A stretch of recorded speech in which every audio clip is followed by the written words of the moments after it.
안녕하십니까, 공병호입니다. 미국의 그 대장정, 미국의 대통령 선거를 뽑기 위한 그런 이제 투표, 당일 투표가 미국의 현지 시간 11월 5일 화요일 날 이제 지금 한참 실시가 되고 있습니다. 이제 뚜껑을 열어봐야 될 정도로 마지막까지 대단히 치열한 그런 경쟁이 벌어지게 됐는데, 이제 한번 정리를 할 수 있는 그런 시간을 갖도록 그렇게 하겠습니다. 비교적 이제 공신력이 뛰어난 그런 미국의 의회 전문 매체인 더 힐과 그 다음에 디시전 데스크라는 그런 여론조사가 힘을 합쳐가지고 아주 심층적인 그런 보도를 해왔기 때문에 일단 그 결과를 참조하는 것이 이번 대통령 선거의 향방을 예상하는 데 크게 도움이 되겠다. 최종 결과입니다. 11월 4일 최종 결과는 도널드 트럼프 후보가 당선될 가능성이 54%입니다. 54%니까 그동안 이제 한 9월 달에 역전이 되기 시작해 가지고 54%니까 기존의 격차 가운데서도 11월 4일자가 가장 큰 격차가 발생한 날 가운데 하나인 겁니다. 중간에 11월 1일 정도에 54대 46으로 가장 큰 폭으로 차이가 났다가 조금 여름 차이가 줄어서 그 다음에 어제 53% 확률이었는데 전국 차원에서 보게 되면은 54대 46 그런 당선 가능성입니다. 자, 그러면 이제 지역별로 한번 보시게 되면, 선거인단을 이렇게 보시게 되면 11월 4일 기준으로 보게 되면 대개 예상 선거인단 그런 수가 276석 대 262석 이렇게 아마 선거가 결말이 나지 않겠느냐. 그것이 더 힐의 여론조사 결과에 기반을 둔 전망치입니다. 그 다음에 이제 지금 경합주가 7개지 않습니까? 경합주가 7개인데 경합주 7군데 가운데서도 남부의 선벨트에 속하는 이 조지아, 노스캐롤라이나, 애리조나는 트럼프 후보의 당선 가능성이 60% 됩니다.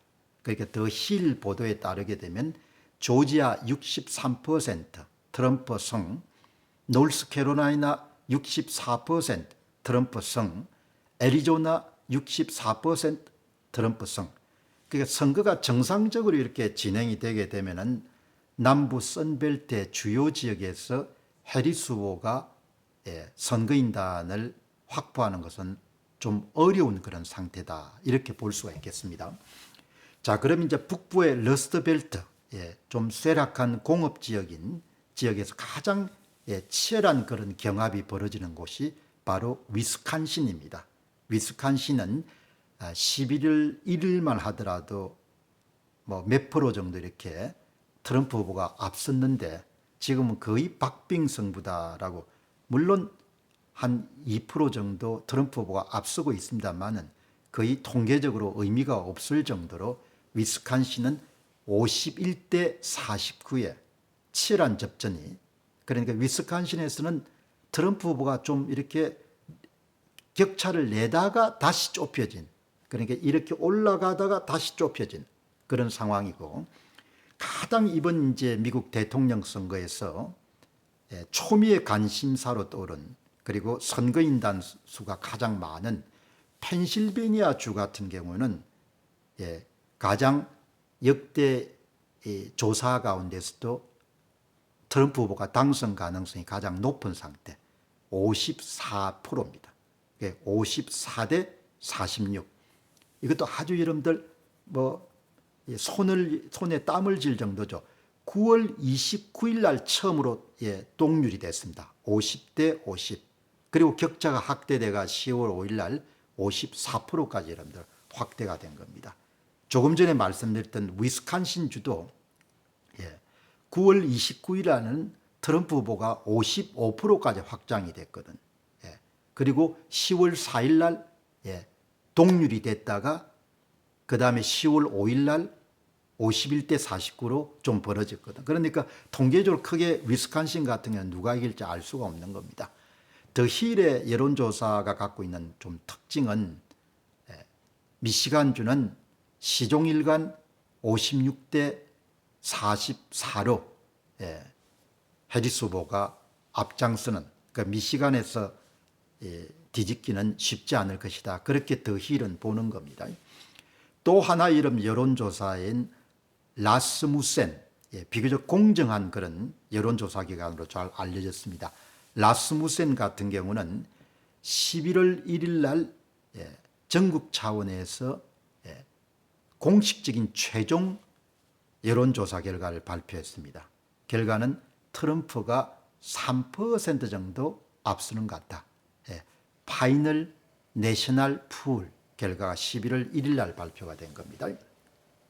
그 다음에 이제 11일 2일 날 그런 그 라스무센의 이런 내용을 보게 되면은 미시간주에서 해리스 후보가 불과 1% 정도 앞서고 있는 것 같다.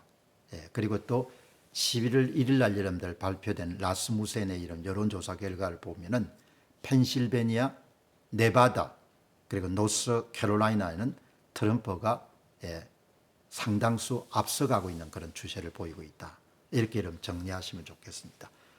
그러니까 이 미국의 대통령 선거가 정상적인 선거, 지난 2020년도 10월 선거처럼 많은 그런 비판을 받고 선거의 공정성에서 문제가 있어가 사람들이 항의하고 그런 정도의 선거 공정성에 심대한 그런 문제가 없으면은 여론조사가 예고한 것처럼 트럼프 후보가 승리할 가능성이 높다고 그렇게 볼 수가 있죠.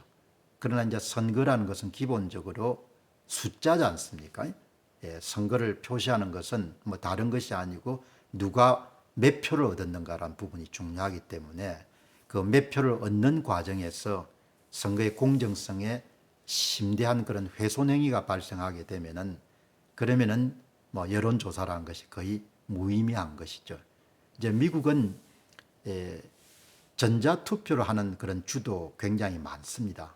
미국은 50개의 나라가 함께 여러분들 묶여진 합중국이기 때문에 또 선거제도는 기본적으로 주정부의 소관이기 때문에 주정부가 결정하는 거죠. 그렇기 때문에 지금도 보면은 선거 문제에 대해서 의심을 품은 사람들이 각종 정보나 영상, 이미지, 사진 등을 이렇게 X 같은 데 많이 올리고 있지 않습니까? 그리고 선거의 공정성에 대한 우려 때문에 공화당 전국위원회 같은 경우는 수백 명의 여러분들 변호사를 격전지, 경합주의 여러분들 전진 배치해가지고 법적인 문제가 발생하게 되면 즉시 여러분들 소송에, 그리고 이미 또 소송에 계류 중인 것들이 있고 하니까 제가 원하는 것은 미국의 유권자들이 현명하게 결정 내리기를 원하고 동시에 정말 미국은 대의민주주의의 표상과 같은 그런 국가이기 때문에 이번 대통령 선거만은 이제 공정한 선거가 되기를 소망하고 소원하고 기도하는 그런 입장에 있는 거죠. 그러나 세상은 많은 사람들로 구성되어 있고 선거는 권력을 쟁취하는 행위이기 때문에 권력 쟁취에 따른 이익이 너무나 크기 때문에 언제든지 선거 공정성을 훼손할 수 있는 사람이 생길 수밖에 없는 것이죠. 요즘 세상의 선거가 어떻게 무너질 수 있냐? 이거는 옳지 않은 겁니다. 그것은 인간 본성을 조금만 이해하는 사람 같으면 얼마든지 선거에 대해서 무리한 개입이 있을 수 있다.